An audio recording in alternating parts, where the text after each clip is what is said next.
fixings must be a minimum of 20mm from the side and the top edges of cedral planks.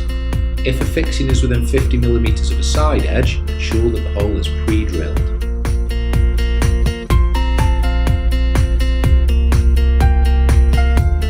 Overlap the next plank by a minimum of 30mm to hide the fixings. Continue fixing the planks in this way until just the top plank remains. Cut the top plank to size if required and fix into place with a colour-coded cedral screw. When fixing the plank, it must be ensured that a minimum 10mm free air gap is left between the top edge of the cedral plank and the underside of the socket.